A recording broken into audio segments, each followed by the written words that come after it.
welcome to Time Tunnel TV. Today we have Toby Gordon performing for us. And not to forget, we have the one and only Sir David Attenborough on the show. Indeed. But first, let's get started with Toby and Wonderwall. Take it away.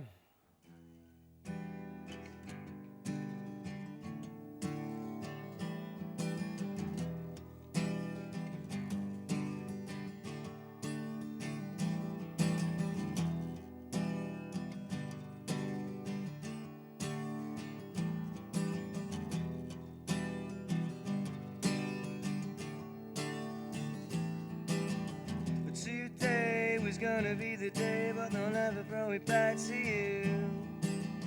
Oh, by now you should have somehow realized what you gotta do. I don't believe that anybody feels the way I do about you now.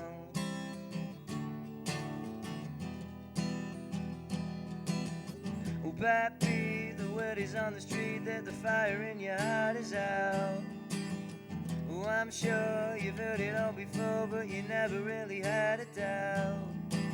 I don't believe that anybody feels the way I do about you now.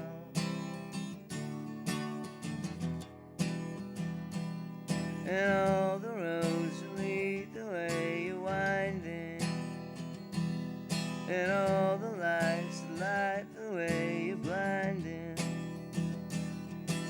There are many things that I would like to say to you, but I don't know how. No, I don't know how. Because maybe you're gonna be the one that saves me. And after all, you're my wonder.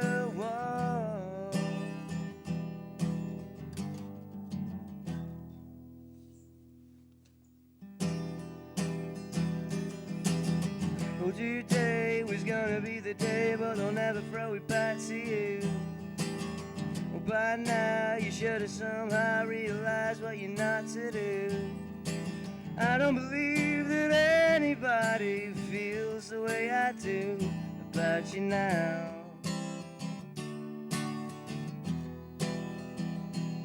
And all the lights that lead the way you're blinding, and all the roads that lead us there winding. There are many things that I would like to say to you, but I don't know how. Because maybe you're gonna be the one that saves me. And after all, you're my wonder wall. Said maybe you're gonna be the one that saves me.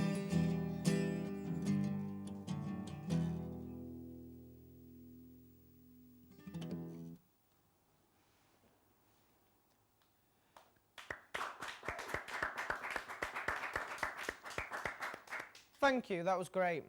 We can see that they've all got talent, but now I am greatly honoured to introduce Sir David Attenborough.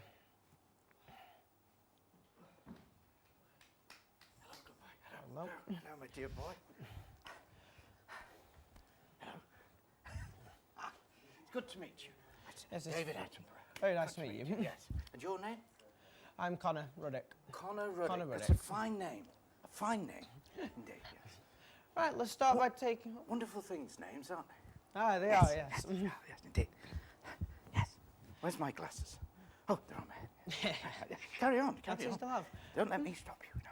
Let's start by looking about a documentary about you and your travels. Oh, that'll be fascinating. Sensational, phenomenal, incredible. These are just some of the words said by users to describe the sensation that is Facebook. The new website that is on everyone's computer screen far and wide. It's a new big thing that everyone is wanting to get a piece of. The creator Mark Zuckerberg cannot believe how incredibly well his masterpiece has been received by the community. He has said that it was just a Harvard thing, but it has become a lot more than that. Zuckerberg was born into a very established family in 1984 in White Plains, New York. He was a very intelligent child and was into lots of different things. He started off at Ardsley High School. He excelled all the other students in the classes and therefore transferred to Phillips Exeter Academy, where he won prizes in science, astrology and maths. He claimed on his college application that he could read and write in 4 different languages, including Ancient Greek and Latin. He included that he was a captain of his school fencing team. Mark first started his programming craze in the 1990s, where his dad used to teach him on Atari basic programming. But because of the skill that Mark already had, his dad decided to hire David Newman to privately tutor his son. But later David said that Mark was a prodigy and that he found it hard to keep ahead of him. Zuckerberg was taking a graduate course at Mercy College at the same time as being at school. One of the first things he did was make a program for his dad's dentistry business, which was run in the house. Mark created a program in order to allow all the computers in the house to connect to each other easily, making communication easier and simpler. The program was called ZugNet. This program was seen later on as an earlier version of AOL's Messenger, which was released just a year after. In Mark's high school days, he created another program, this time under the company name Intelligent Media Group. This program was called Synapse Media Player, which used machine learning which tracked the user's listening habits. This was later posted to a few online websites and even got a 3 out of 5 rating from PC Magazine. He then started at Harvard, and this was where his whole life would change. He quickly gained the reputation of a programming prodigy. There he studied psychology and computer science. After being at Harvard, he started creating a program called FaceMatch, which was a website where photos of students were posted next to each other and users could select the hottest out of the 2. The website went up over the weekend, but due to the popularity of the website, Harvard University were forced to shut down the website. The university internet was shut down, and students complained that the photos were being used for the website without their permission. Zuckerberg publicly apologised for the website, and the student newspaper wrote that Mark's website was completely improper. January 2004, the following semester, Zuckerberg started to write a new code for a new website, this time determined for it to be kept on. On February 24th, the Facebook was released, located at www.thefacebook.com. 6 days after the site was launched, 3 Harvard seniors called Cameron Winklevoss, Tyler Winklevoss, and more known as the Winklevoss twins, and also Divya Narendra, accused Mark of stealing the idea for the Facebook off them. The Winklevoss twins have made a website called Harvard Connection, which had the same concept of the Facebook, in which you could send messages, add friends, and update their personal profiles. And they asked for the help of Mark Zuckerberg. Mark accepted, and talks went on further about the plans for the website. The people behind Harvard Connection were soon to find out that 2 years later in 2004, Mark had supposedly stolen the idea for his website from theirs. The Winklevoss twins complained to a local firm about the issue, and they continued to run the investigation.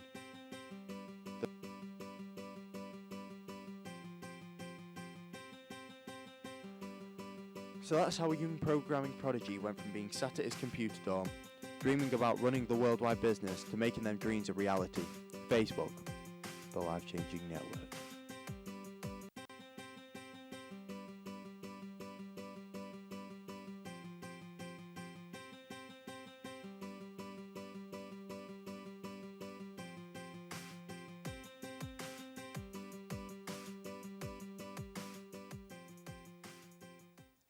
We apologise for the technical difficulties of the Mark Zuckerberg documentary. So that was not as informative as we had first hoped, but... Well, can we say, but it just wasn't me, was it really, Dave? It wasn't me, was it? It was somebody else, called a very, very famous person, I presume, wasn't he? Yes, that would be Mark Zuckerberg, the creator of Facebook. Oh, is that who it was? Yes. Is that what it was? Yes. I believe he has a lot of money. A lot of money. He does, yeah. Yes, yes. I would like to meet him. I'd like to meet him. But it's a shame.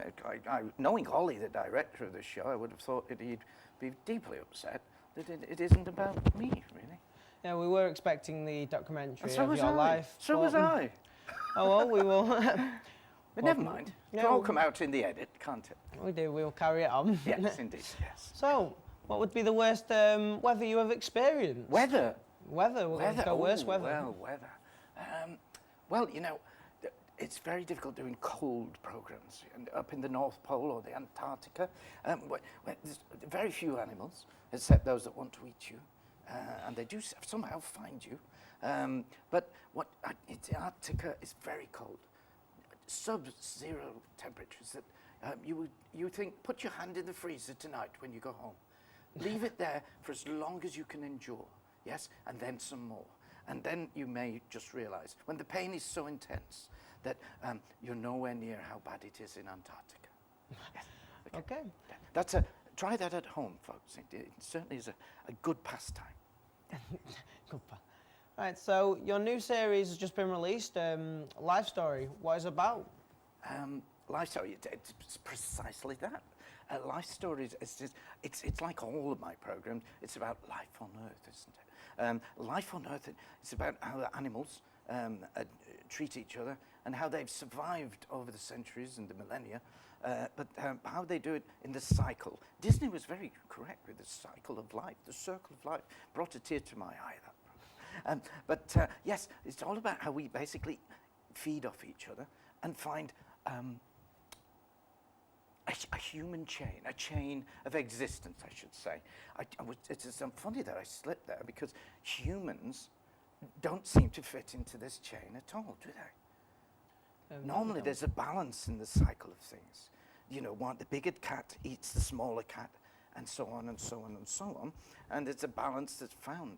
But humans, they just go out and kill each other, don't they? For no apparent reason. And it's terribly, terribly sad. Terribly sad. I imagine you've met a lot of animals in your time. What would you say would be the one you most despise of? Despise? Well, I don't despise any animal. I have a dreadful fear of rats. Yes, we all have them, don't we? The one we hate the most. The one we're really scared of. Yes. Rats, I can't abide rats for some reason. I was on a public loo in Mozambique once, and I remember sat there getting about one's business, and of course a rat decided to come up the drain below my nether parts, and that was rather a surprise, to say the least. And the shock lasted with me for many, many weeks.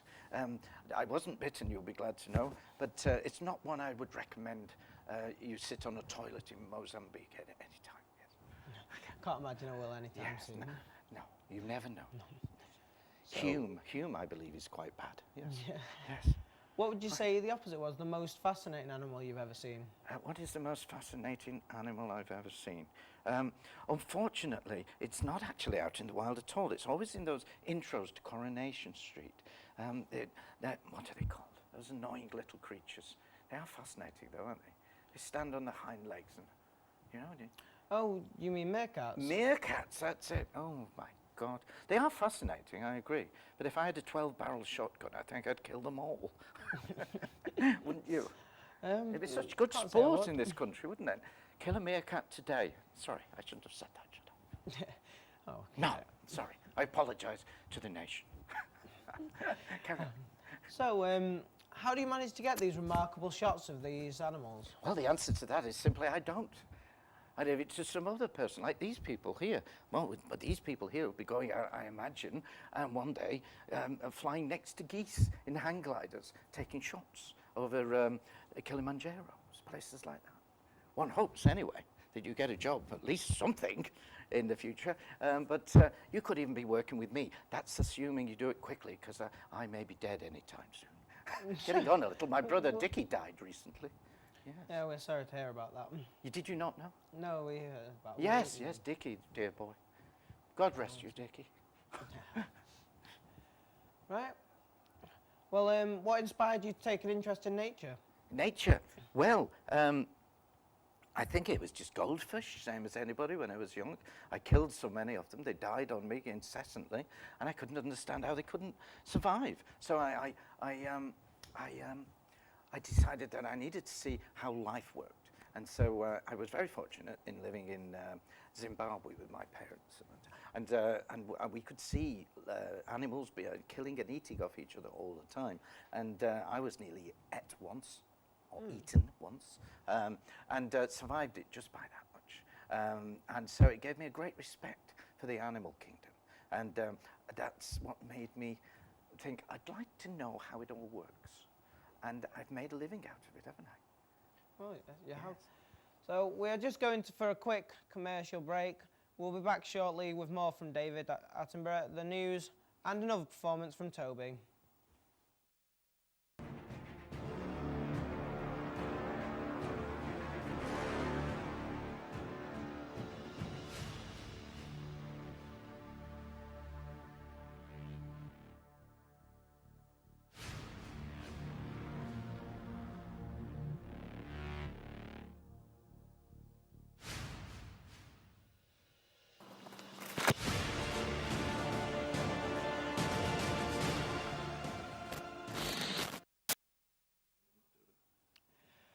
Hello again, if you've just tuned in.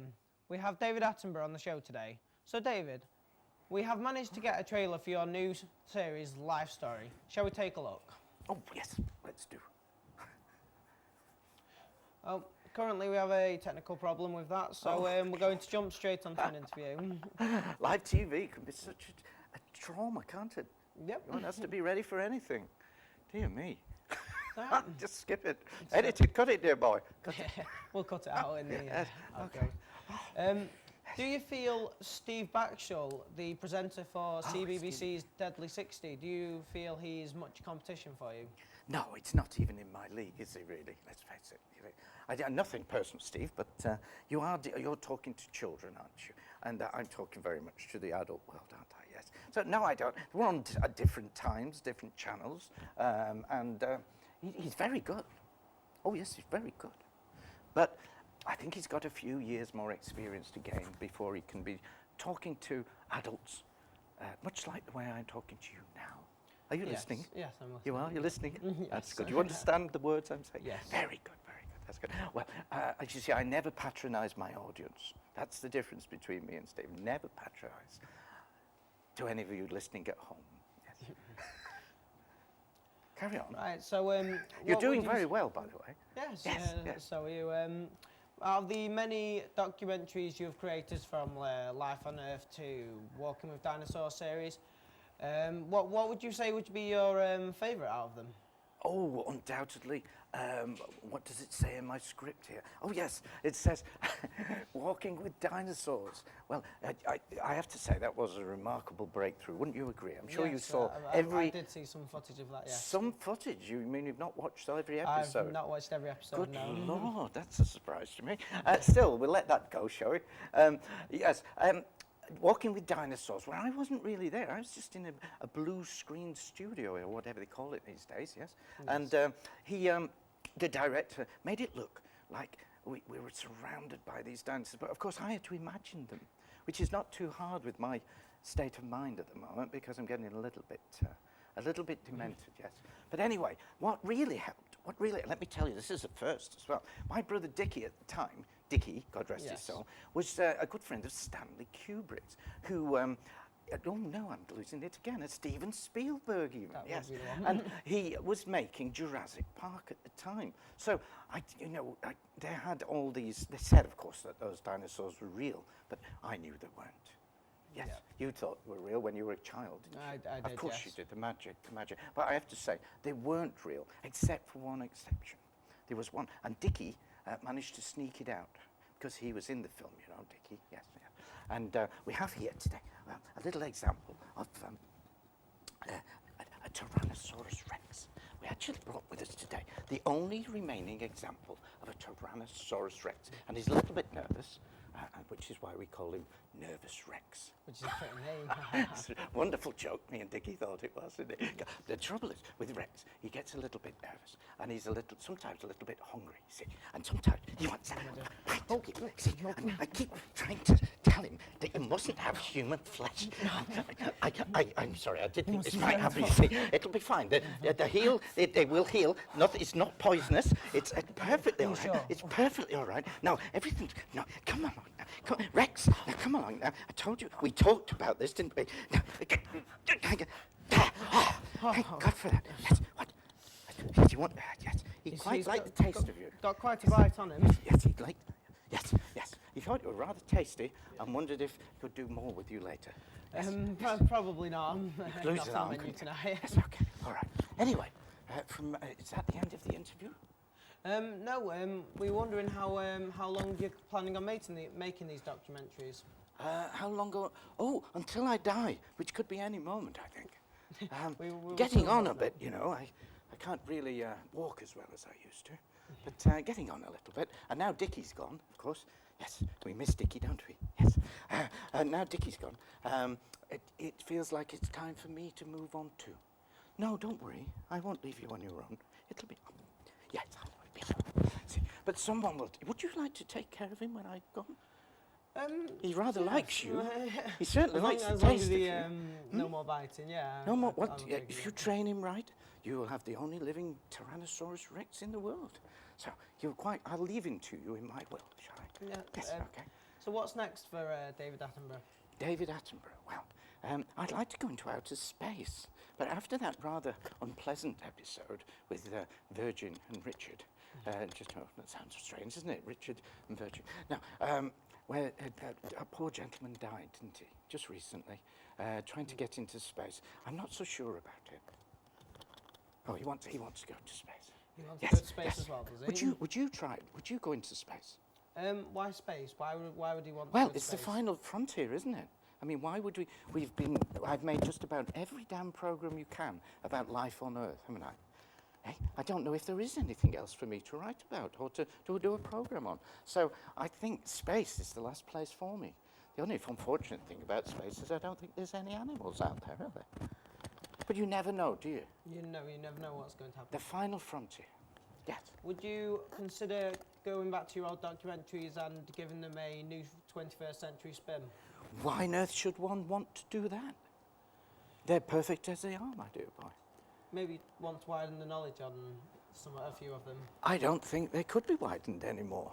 I think I've said just about everything you can about life on Earth. In fact, probably actually it's time for me to stop. Would you not like to go back and visit the gorillas? Oh, the gorillas! Ah, well, there's a little story. I don't know if we have time to tell it. But, everybody thought those gorillas were real when I was sat there. But the truth of the story, and I probably could tell you this, is that Dickie, who was a good friend with Stanley Kubrick at the time. Kubrick was making 2001: A Space Odyssey. Well, there's me. And he managed to get some gorilla suits from that film. And that famous scene is not actually real gorillas at all. Oh. It's actually my brother Dickie, forgive the pun, dicking about. In a suit? Yes. Okay. So that's the truth of it, I'm afraid. It was all made up. Yeah, well, thank you, David. Thank you for joining us. You're welcome. You're welcome. We'll have none of that. Thank you for joining us on Time Travel TV. Yes. And on today's show. And it has been such an honour to have you on our show, as a guest on our show. Yes, we don't get nervous. I'm forgetting it. Good luck with any future documentaries and your trip to space. And good luck to you. And we will now head to the news team to see what's happening in the world right now. Good afternoon and welcome to Time Tunnel TV News, where we will catch up with time. New York has been hit with one of the worst snowstorms in the past 10 years.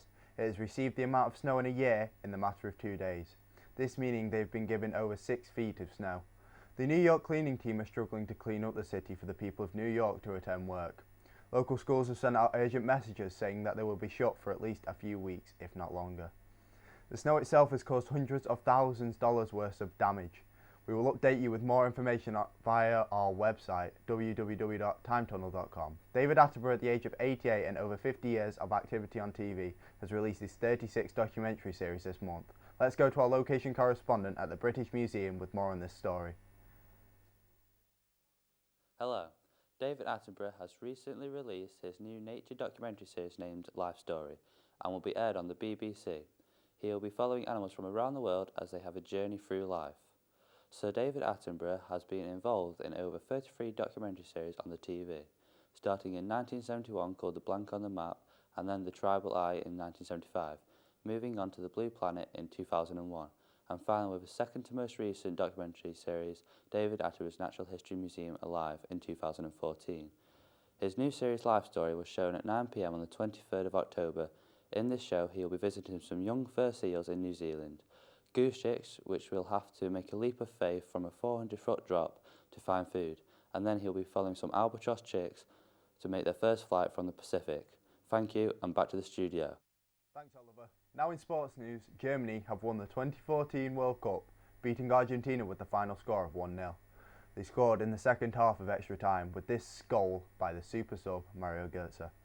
Throughout their journey, they've had to play against Algeria in the first round, winning 2-1. France with the score of 1-0, and then breezed past Brazil with ease with a victory of 7-1, putting them to shame by the style of play. Manuel Neuer has been given the Adidas Golden Glove for the Brazil World Cup due to his performance throughout the whole of the tournament, letting very few goals past him, but he especially was noticed when Germany played against Algeria. That is all we have time for on Time Tunnel TV News. We hope to see you in the near future. Back to the studio. And that was the Time Tunnel News team. Hope you've enjoyed today's show. And news, we hope to see you soon. Playing us out is Toby Gordon with Gone. Thank you. See you next week.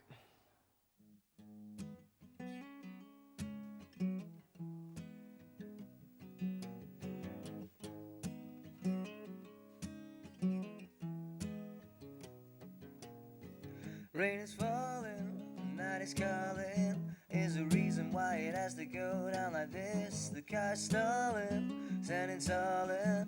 Closure's here, but the bitterness ain't far behind. Pain's appalling, listen at it. You can't hide your feelings on a microphone. Oh, stop it, you made me drop it. This passion ain't just a switch, I can turn it off.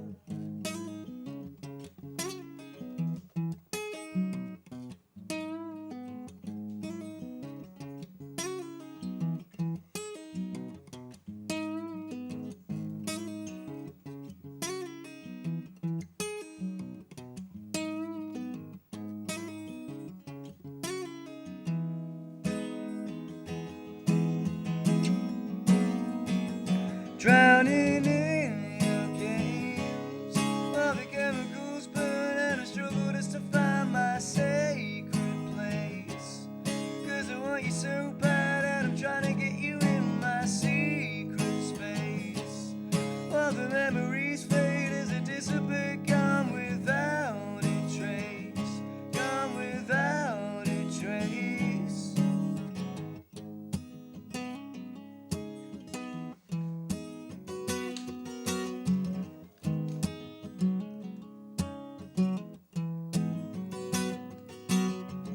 Paul's calling, hope is falling. The cynicism is a hard thing to ignore. I hear you creeping as I fake sleeping, as you descend and evaporate through the floor. Too many secrets, concealed feelings. See, my soul's got a lot left to explore. My stand is weeping, this passion's bleeding. I told you this ain't a switch and I can turn it off. I told you this ain't a switch and I can turn it off.